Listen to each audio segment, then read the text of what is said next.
Hey everyone, welcome back to Ontario Gardening. So today I'm going to show you how to quickly season your cast iron pans.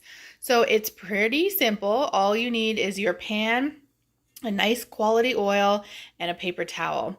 So the first thing I'm going to do is I'm going to preheat my oven to 400 on the bake setting. So the next thing I'm going to do while that's preheating is I want to make sure that my cast iron, as you can see, it's lost a lot of its shine, and here it looks like it's completely unseasoned. You want to make sure that it's completely clean of rust, debris, any food particles, anything like that. So I am going to have to come through. I am just going to give it a really nice scrub. Now, if you were putting your pan into this oven completely dry, like you haven't washed it, if this was good to go, it had no food particles, I wouldn't need to pre-bake it. But because I am about to get it wet, or if you were just finished cooking a meal and just washed it, you want to make sure that it's 100% dry. And the reason for this is because once it's wet and you go and put that oil on top, you're basically trapping the moisture underneath that oil and baking the moisture in, and that's how you can have problems like rusting and things like that. So I'm gonna wash this pan just so I can show you from a start to finish. Make sure it's nice and clean, and then we're gonna bake it in that oven. So before I do that, we'll talk about oil. You want a nice good quality oil, and you're looking for something with a super high smoke point.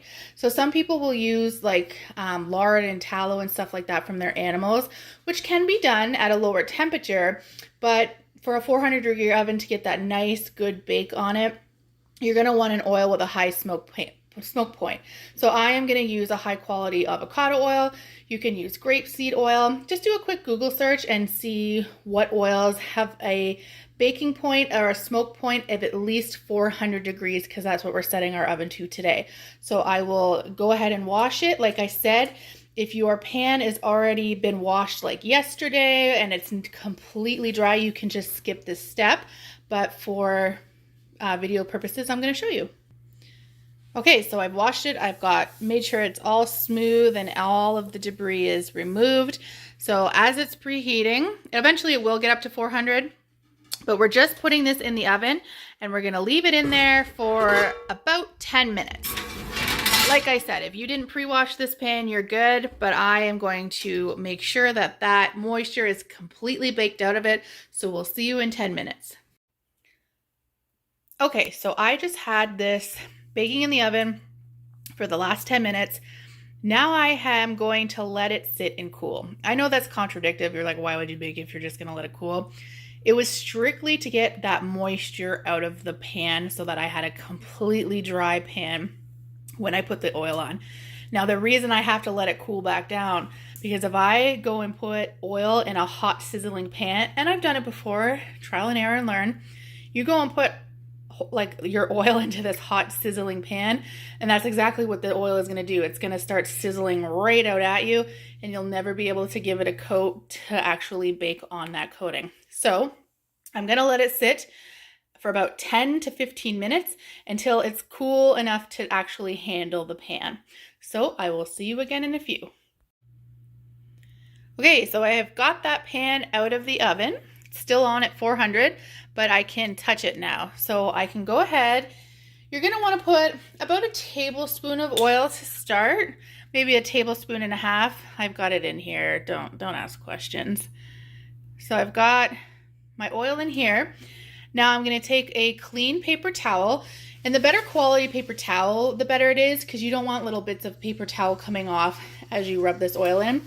But we're just rubbing it in and doing a nice coat. And if you don't use paper towel in your house, a lot of people don't, you can just use a clean cloth, but just make sure it's not damp, it's nice and clean, free of any dog hair if you have dogs and things like that.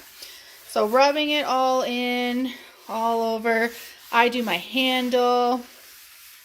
Now you don't want pools of oil just sitting on the bottom of the pan. You're just wanting to make sure it's really buffed into that pan. So I'll do it off camera. I'll finish it off camera and just kind of show you the finished product before we place that back in the oven. And as you can see, it's all oiled up. There's no pools of oil. It's all buffed in really nice. You're going to place this in the oven at that 400 degrees for about 45 minutes to an hour. So I'm gonna go ahead and do that. I'll show you what we look like in an hour.